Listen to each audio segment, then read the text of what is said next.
In the last 200,000 years, Earth and civilization as we know it have undergone numerous transformations and come a long way.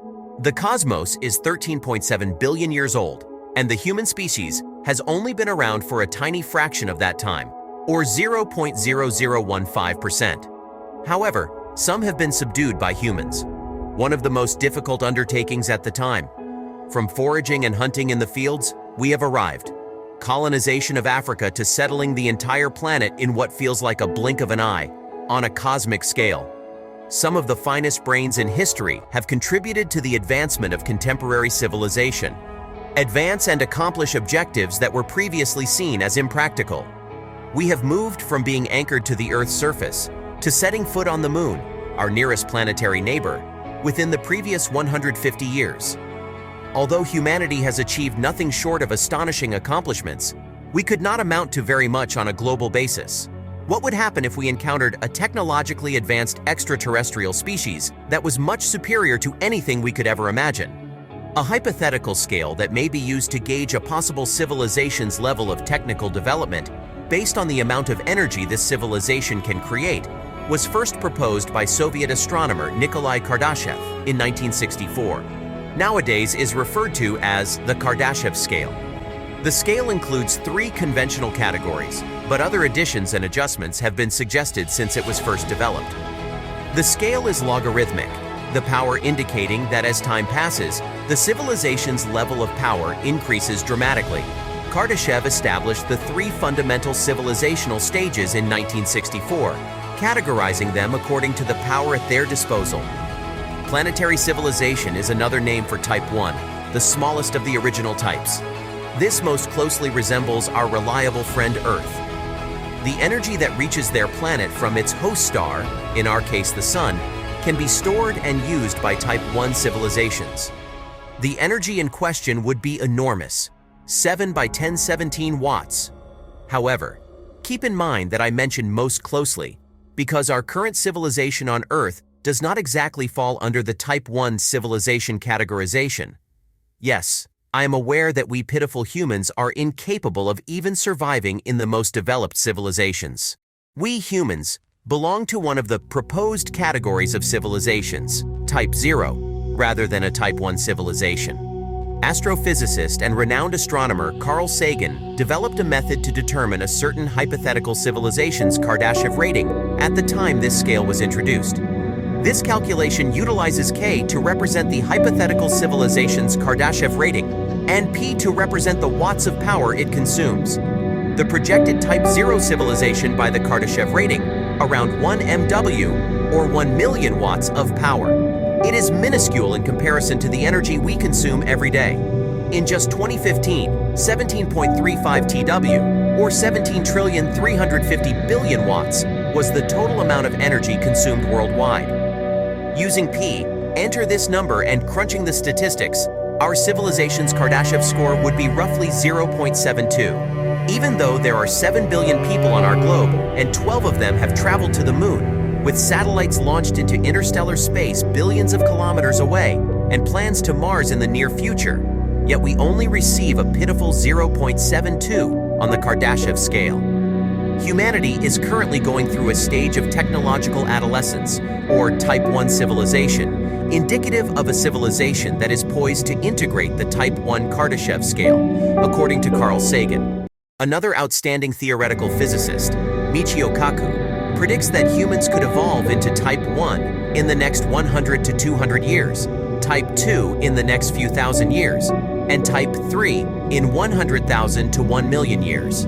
This clearly demonstrates the extremely long time frames required to transition to the following civilizational type. However, in the next few hundred years or so, we will probably become a Type 1 civilization, which will be a significant development for humanity. We would have complete control over our own planet as a Type 1 civilization. We might have some control over the weather, alter the planet's geology, and do a whole lot more. However, even this level of power pales in comparison to the Type 2 civilization.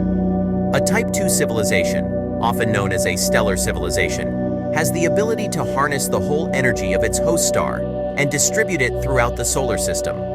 The Dyson structure, is a well-known speculated mechanism or technology used to harness the whole energy output of a Type 2 civilization's host star. These are quite common in science fiction, so you may have already seen them. Freeman Dyson came up with the moniker for what is effectively a constellation of solar-powered satellites. In simple terms, it's an absurdly large hollow sphere constructed around a civilization's host star to harvest the star's energy. You should watch the excellent video Zepherus did on this concept. I'll make sure to include a link in the explanation. A somewhat far-fetched option for generating energy for a Type 2 civilization would be to feed a stellar mass into a neighboring black hole and then gather photons from the accretion disk. How a civilization might manage to drop a star into a black hole, but it is still a source of energy. These enormous superstructures would be created by a Type 2 civilization, which would also maintain control over them and occupy them.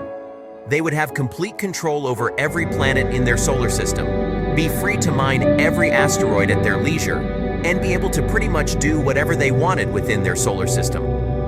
Although this society would possess incredible strength, it would be little in comparison to a Type 3 civilization. Type 3 civilization has the ability to manage the total energy of its host galaxy.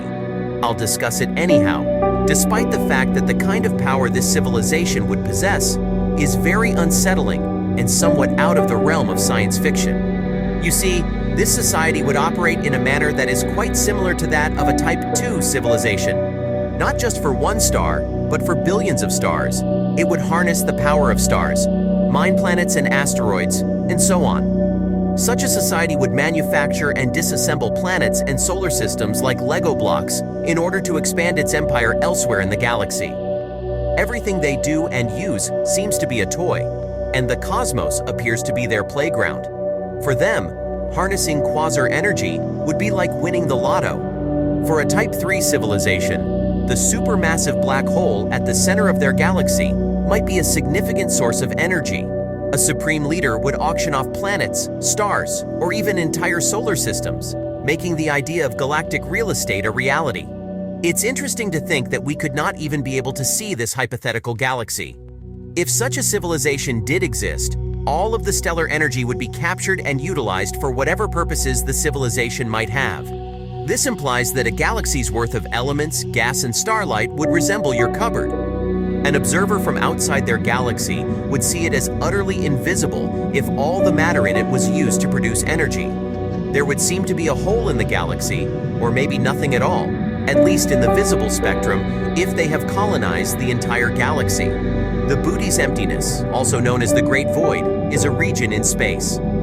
The Great Void, also known as a supervoid, is one of the largest known voids in the cosmos and has a diameter of around 330 million light-years. There don't seem to be any galaxies or life in this part of space. When it comes to a stretch of space the size of the Booty's empty, astronomers predict that there should be at least 2,000 galaxies there. However, so far, only 60 galaxies have been found in the enormous gap. Where are the remaining 93% of the galaxies that should be present in such a wide area? Could it be that Type 3 civilizations have totally taken over a 330 million light-year wide area of space and are exploiting it for resources? Post your ideas in the comments section below, and I'll get back to you as soon as I can. We appreciate you watching and subscribing for more.